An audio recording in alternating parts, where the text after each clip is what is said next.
This week was another week of not seeing any new movies. But this week was a week full of new music and new TV shows. So, let's talk about it. Delicious hot schmoes.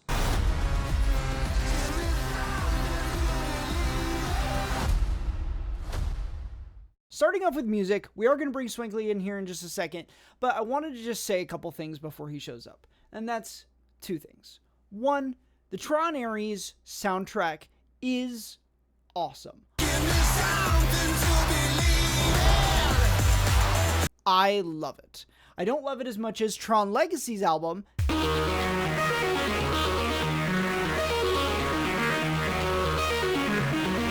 However, I do still love this album.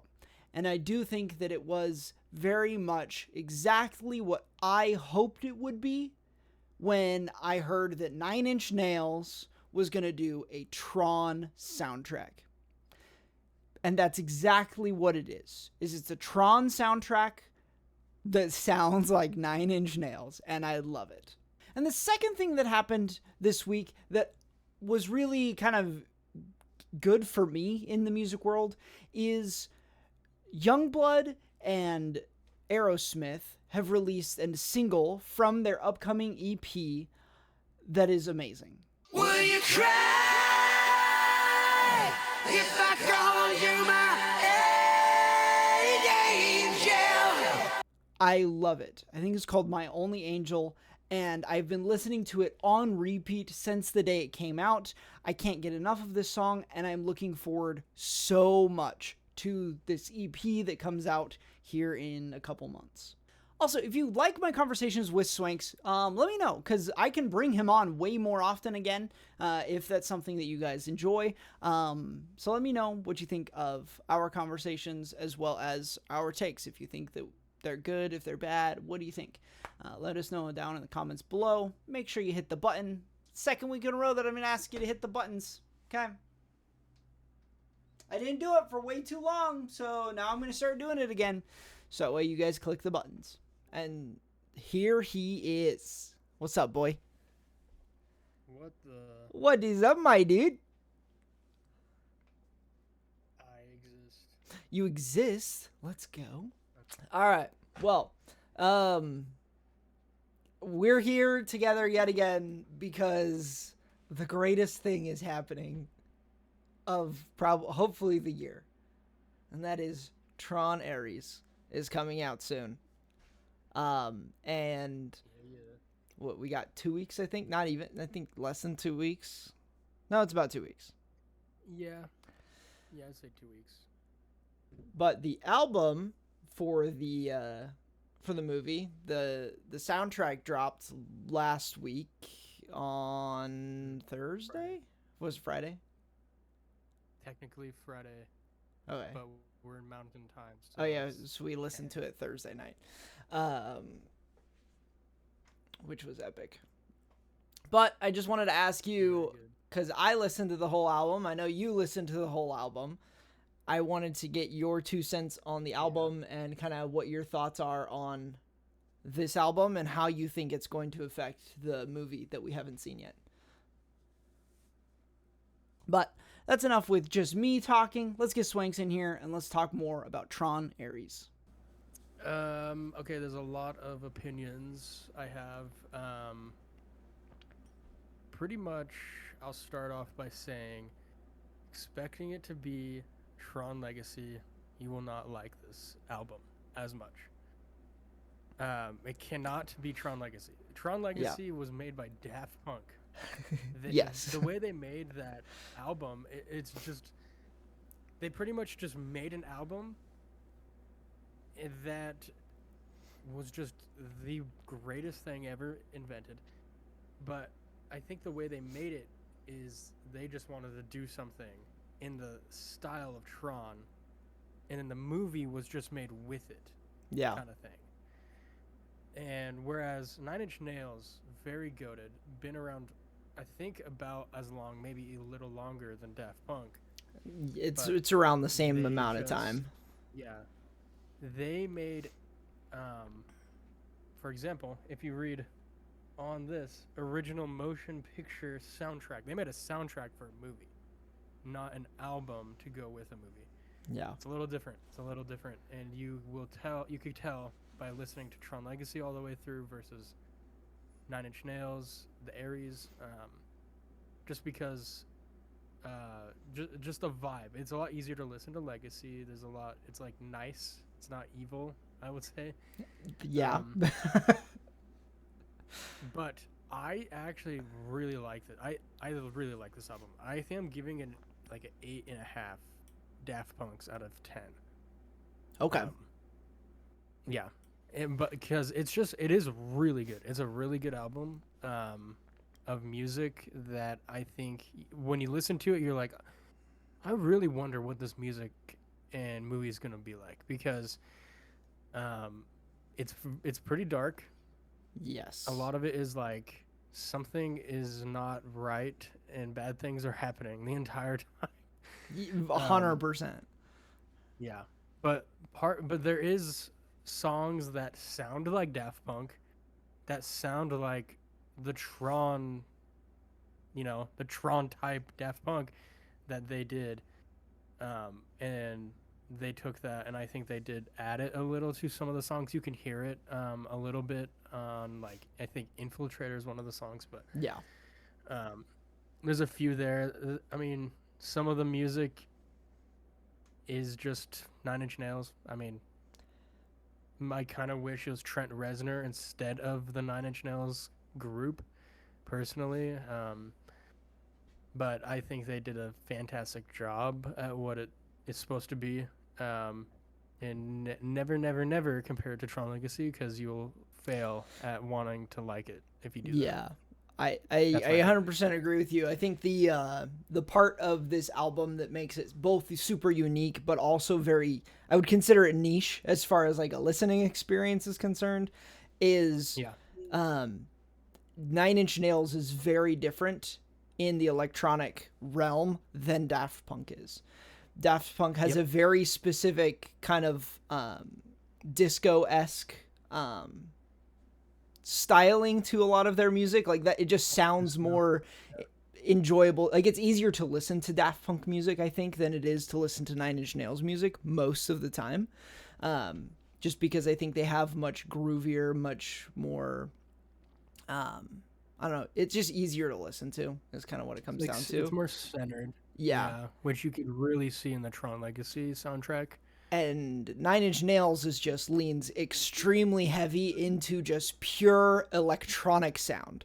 Like, that's like the best way to describe it. Is it's like if you were to open up a computer and listen to the noises that a computer make, that's what Nine Inch Nails music sounds like, especially on this Tron Ares album, versus Daft Punk, where it's, I won't say more musical because that's not correct, but it has more. It's more just, melodic. It's definitely more melodic versus like electronically structured. And so what you said about comparing it to Daft Punk's Tron Legacy soundtrack is it's way harder to listen to because it is a movie score versus a Daft Punk album. That's kind of the way that I look at Tron Legacy. Is it's just an extra Daft Punk album that we got in our lives, just happened to be tied to one of the most beautiful movies ever created. So and of course it, I think you should still listen to it all the way through, but it's more gonna be pretty much the album's gonna be you pick and choose what you like out of it. You're not gonna like go through, like, I listened through like, for example, last year I listened through the Tron Legacy soundtrack over 300 times. Yeah. Over 300 times last year. It's a little less this year, but that is just a listening experience. This is like, I just like these 3 songs the most. Yeah. Just because it sounds like dubstep or something. And I could throw that in an album, in like a playlist. Yeah. Some of them are like pretty short songs and you can't like throw them in. Like, It is pretty like solid, but it's like a minute long. Or Yeah, I would whatever, say it's like a minute and 15 or something like that. But there's a decent amount of stuff like that, and a lot of them are kind of darker too. So you'll just be listening to like, Ben Bomer or Daft Punk, and then all of a sudden it's like depressing, Depressing Nine Inch Nails hard-hitting comes in. Nine Inch Nails, but it's not just Nine Inch Nails. I know a lot of people like Nine Inch Nails. It's not like normal. It's more Trent Reznor, and I don't know. Maybe they threw in the Nine Inch Nails flair, which makes it a little more harsh. That doesn't mean it's a bad album. It's pretty good, I would say. And I think it sets up exactly what I want for this movie, was to be its own thing and to not one up Daft Punk, because one, Yes. impossible. You can never beat perfection. And yeah, like literally they perfected an album Yes, for Tron they Legacy. they 100% did. It's so perfect, and I will not listen to anyone saying it's not. And so, but for this, yeah, there is imperfections, but I think that's what the movie's going to be about, and Yeah. it's going to be more of this harsh reality of imperfection and sinister, like, ordeals happening, while maybe Ares is trying to find his humanity in some form. Pretty excited. I think they did a good job. But I agree. I think they did a really good job. And I remember I was listening to this album, and like one of the first things I texted you after while I was listening to it is like, this is exactly what I wanted. It's not as perfect as like Tron Legacy's, like Daft Punk's Tron Legacy, but it's exactly what I wanted, because it's different than Daft Punk in like a drastic way. So I can't really compare it to perfection. But also, I want a movie that is kind of a little bit darker, has a little bit of a darker tone, because that felt like where the movie franchise was going to go anyway, if they were to continue it. And so, right. I think that it's just like the mix of what I already love about Nine Inch Nails, and then now with just the Tron sprinkles here and there, just because of what it is, just made it. I think this album is exactly what I wanted it to be. So. Yep. Yeah. And you can hear like the Daft Punk sound. There's a little bit of throughout this. inspiration. I think I'm sure that Trent Reznor really looks up to Daft Punk and takes a lot of inspiration from them. And I think this is like a good, memorial of Daft Punk, in a way that, we're not trying to change what they did. We're trying to just do our thing and respect what they did in the same sense. Well, this album is just phenomenal, especially if you like Nine Inch Nails, and then if you love Tron. Not just Tron Legacy. If you just love Tron in general, you'll like this movie, and you'll probably like this soundtrack. So, yes. Listen to it either now or after the movie comes out. Don't really care. It comes out in a couple weeks. So get your tickets to go watch this movie, because it's going to be epic. Yes, I know. Yep. Also, Jared Leto will be there. Jared Leto. Sponsored by Jared Leto. Hey, if I could get sponsored by Jared Leto to tell you guys to go see a movie, I would do it. I don't care. I think this is the perfect Jared Leto movie. So I hope so. Lifeless human. Well, Lifeless Human also, like I was talking about a couple weeks ago in a video, is just like him and everyone else that is a part of this movie loves Tron. And they've been working to get this movie up and going and filmed for so long. I just genuinely hope this is his best movie ever. Since I have you here, and since you and I both enjoy these things very much, I would like to get your 2 cents on Peacemaker Season 2 and how it's going so far, and Gen V Season 2, at least the first 3 episodes that are here. Okay, first off, I have been preferring Gen V over Peacemaker. Okay. Peacemaker's fun, and there's a lot of interesting things. I think the boys universe and the Peacemaker show are very much on the same point of like gruesome and nudity language. So and usually they're fun in some form. But Peacemaker's been kind of like weird filler stuff happening constantly. Like Yeah. just like it's just like a build up, build up, build up because we all know there's going to be some crazy person and group coming around in the next 3 episodes. That's what James Gunn said. So it's kind of, I don't know. To me, I'm like, well, they're just building up for this like other thing that they actually care about, and that Peacemaker is just there to do it, is to like give out this fun fan, stuff, whatever. Yeah. It's been fun. There's some fun moments, but I don't know. It's been okay. Like Economos, go-to guy. Like I think he's love my favorite character Economos. of the season.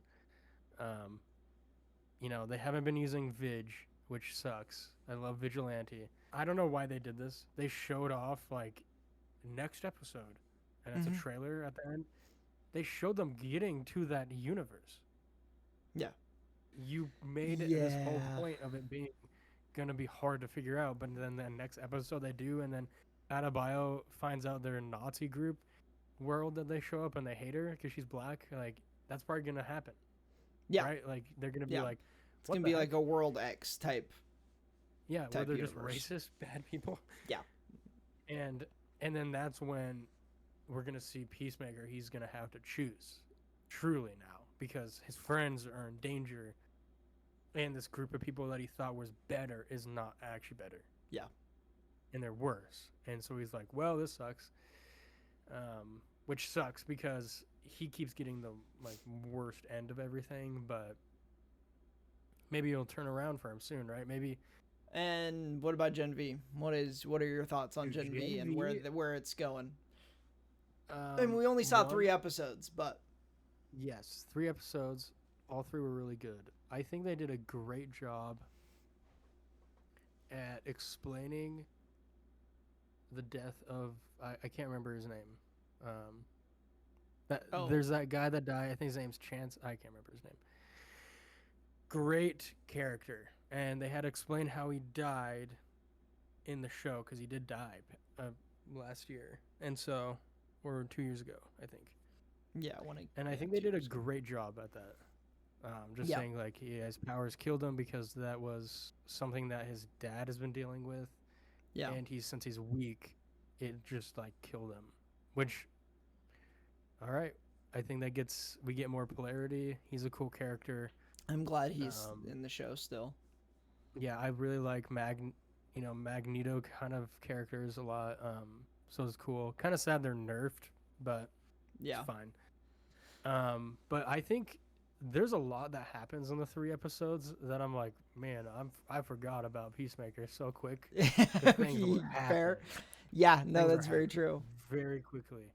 Like all of a sudden Vought just doesn't care that Marie is back after everything that she did. Yeah. Like they just don't care. I think the truth is like everyone's saying Cypher's Godolkin in some form.